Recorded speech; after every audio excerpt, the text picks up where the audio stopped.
lagi ini mudah nih. Karena tadi belum keluar ininya apa hadiahnya.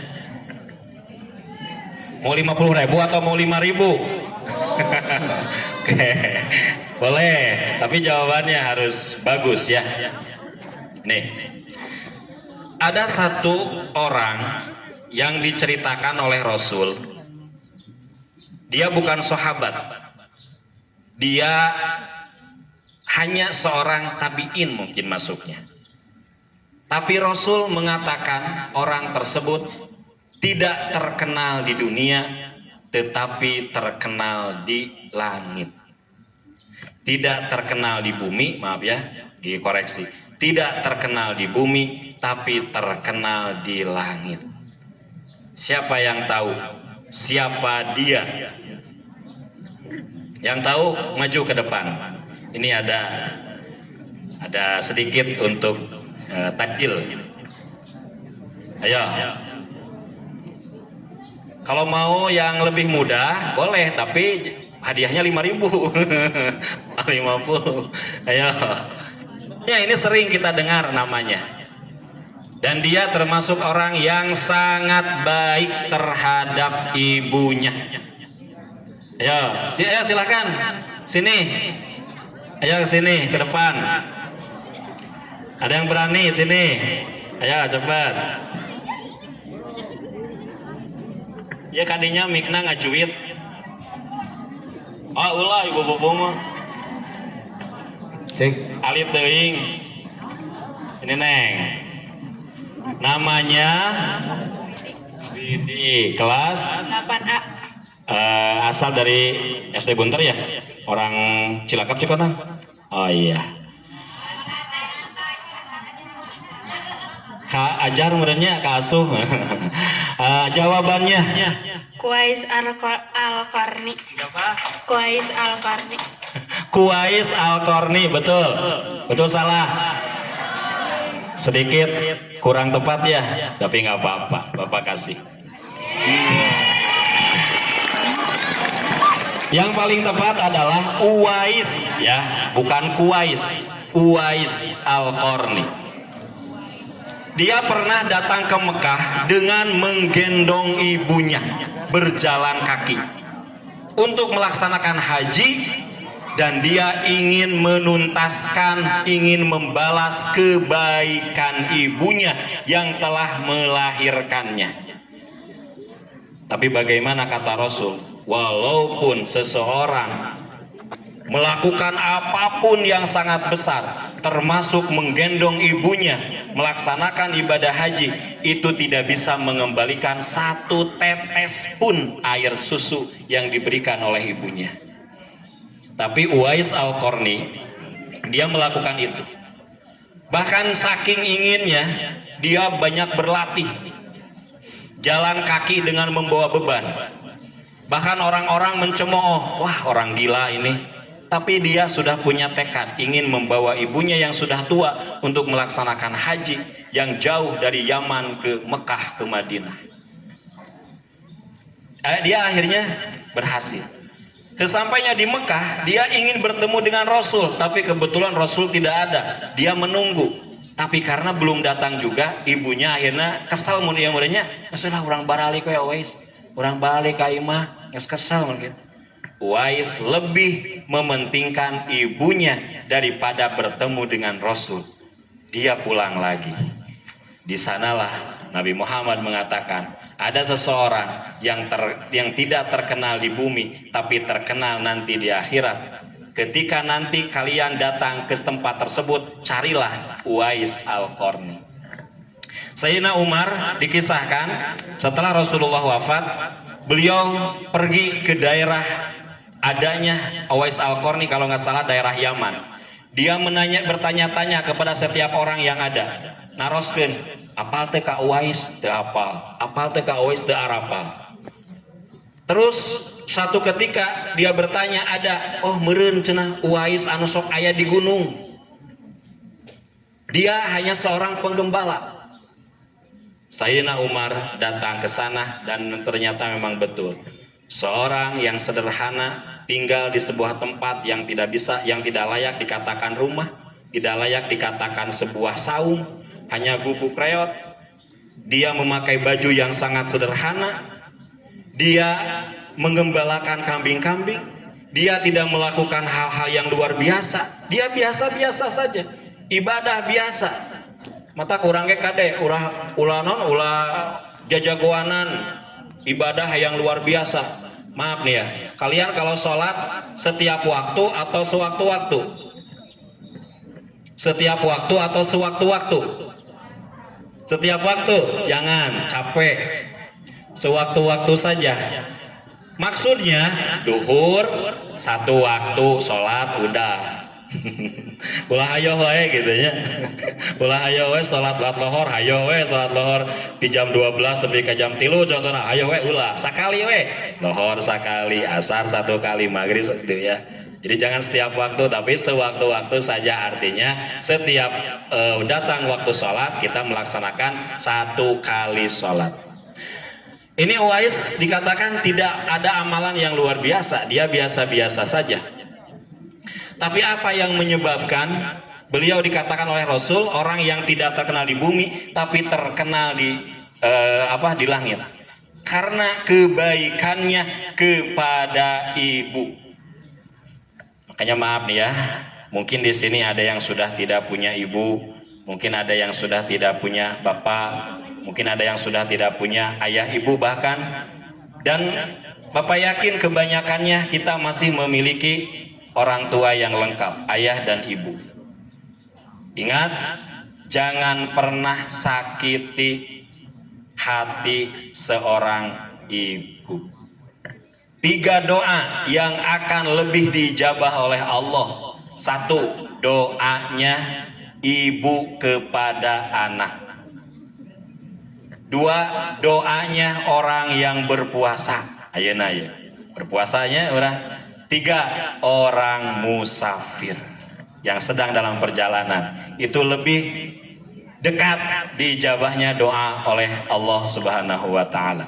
Ulangi lagi, Uwais Al-Qarni, orang biasa, bahkan dia tidak pernah bertemu dengan Rasul, lebih mementingkan ibunya. Tapi Rasul mengatakan Uwais Al-Qarni adalah orang yang tidak dikenal di bumi, tapi dikenal di langit.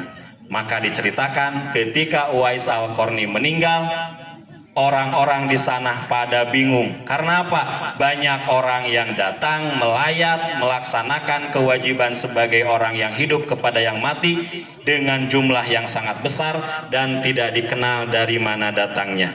Dan dikatakan salah satunya adalah karena mereka datang dari langit yang diutus oleh Allah Subhanahu wa taala. Itu ya, mudah-mudahan kita pun termasuk anak-anak yang soleh-solehah, cinta kepada orang tua, tidak pernah menyakiti hati ibu bapak kita, tapi kita ingin memberikan kebahagiaan kepada mereka. Layaknya kemarin kalian memberikan kebahagiaan kepada guru-guru, Pak Kepala henteu cekasana memberinya naon henteu panasaran ngaluarkeun biaya yang besar ketika kalian datang ke sekolah dengan membawa piala yang banyak dan juga ada yang besar sampai berapa itu 2 meter ya. Nah, bapaknya kabita aduh hayang teuing eta piala gitu ngan can kabeda gitu. Nah, itu merupakan satu prestasi dan mudah-mudahan kalian bisa berprestasi bukan hanya sekarang di dunia tapi bisa berprestasi pun nanti di akhirat. Kita alhamdulillah hari ini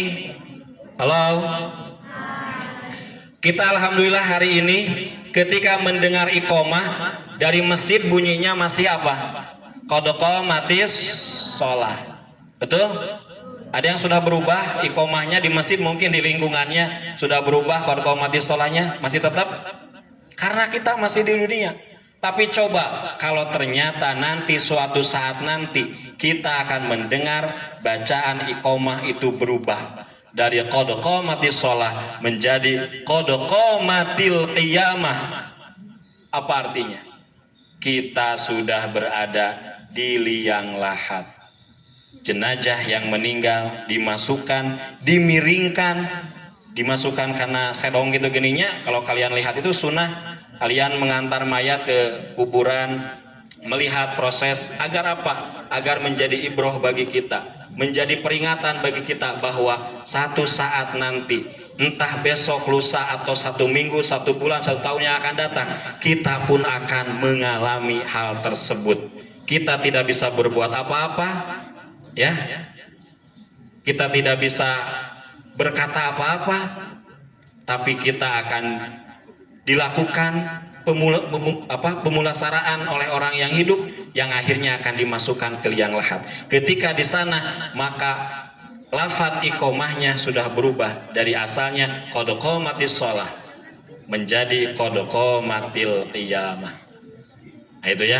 Jadi mudah-mudahan apa yang kita lakukan hari ini, apa yang akan kita lakukan hari-hari yang akan datang, ini selamanya ada dalam lindungan Allah, dan kita yakin bahwa kita sebagai manusia selayaknya, sepatutnya saling berbuat baik, karena satu saat nanti kita akan saling membutuhkan, baik di dunia ataupun nanti di akhirat.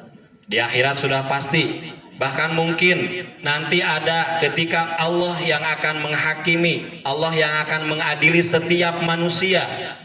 Ketika nanti ada di antara kalian yang sedang dihakimi, yang sedang diadili, ternyata lebih banyak kesalahan daripada kebaikannya, maka teman yang lain akan diberikan kesempatan untuk menolong dengan diberikan syafaat antar manusia, dengan mengatakan, Gusti, berimun bahasa orang berenya, Gusti, iya teh rencangan abdi waktu di SMP hiji wado, mudah-mudahan Gusti tiasa maparin pangampurana hoyong sasarangan sareng abdi di surga. Itu insya Allah dengan kemurahan Allah, dengan kebaikan yang dilakukan oleh seseorang, itu bisa memberikan syafaat kepada temannya. Sudah pasti hari syafaat Rasul disebut lagi syafaatul uzma, syafaat terbesar. Bahkan bukan hanya orang Islam, termasuk orang kafir pun mungkin ada yang mendapat syafaat dari Rasul. Tapi syafaat Rasul bagi mereka itu tidak akan bisa menyelamatkan, hanya sekedar meringankan. Tapi untuk orang yang punya iman, yang ada iman dalam hatinya, itu insya Allah akan bisa menyelamatkan. Anak-anakku sekalian, terakhir yang ingin Bapak sampaikan, saat ini negara kita, wabil khusus yang paling dekat mungkin ya, beberapa tahun bulan yang lalu sudah digemar-gemor tentang apa yang harus kita lakukan selayaknya sebagai seorang muslim kepada muslim yang lain, seorang teman terhadap teman yang lain, baik satu sekolah ataupun beda sekolah, tapi masih dalam lingkungan kita seagama, kita sekecamatan, kita sekabupaten, seprovinsi, se-Indonesia, senegara, bahkan sedunia. Itu ya, kata Rasul, al-muslimu akhul muslimi, seorang muslim itu adalah teman, saudara bagi muslim yang lainnya. Maka selayaknya kita pun harus lebih meningkatkan persaudaraan di antara kita semua. Tidak ada yang salah ketika kita mencintai. Justru yang salah itu adalah kita ketika kita saling membenci. Ya. Jadi mudah-mudahan Bapak yakin siswa-siswi yang ada di SMPN 1 Wado ini adalah anak-anak yang soleh dan solehah. Insya Allah akan menjadi penyelamat bagi keluarganya, akan menjadi penyelamat bagi guru-gurunya, bagi bapak ibu guru, dan termasuk insya Allah kalian bisa menyelamatkan Bapak khususnya pribadi ya. Insya Allah nanti menjadi saksi bahwa hari ini kalian pernah bertemu berkumpul dengan Bapak di tempat ini, walaupun dalam waktu yang singkat, tapi insya Allah ini akan menjadi saksi nanti di akhirat bahwa kita akan dipertemukan lagi dalam ridho rahmat Allah subhanahu wa ta'ala. Amin Allah ya rabbal alamin. Terima kasih atas perhatiannya, mohon maaf atas segala kekurangannya. Mudah-mudahan di lain waktu kita bisa bertemu lagi. Wassallallahu ala sayyidina Muhammad wa ala alihi wa sahbihi wasallam. Subhanakallahumma wa bihamdika asyhadu an la ilaha illa anta astaghfiruka wa atubu ilaik. Wassalamualaikum warahmatullahi wabarakatuh.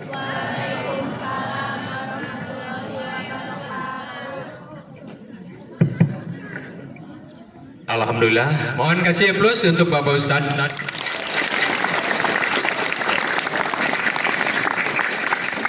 Ya, terima kasih. Waduh hiji. Oke, bisa dipahami barusan yang disampaikan Pak Ustadz?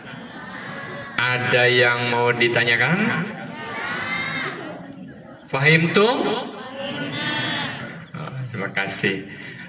Untuk kegiatan selanjutnya, kalau tidak ada yang ditanyakan di sini, nanti mungkin bisa didiskusikan di kelasnya, direfleksikan bersama Pak Ibu Guru, didiskusikan agar lebih meresap dan lebih mendalam lagi.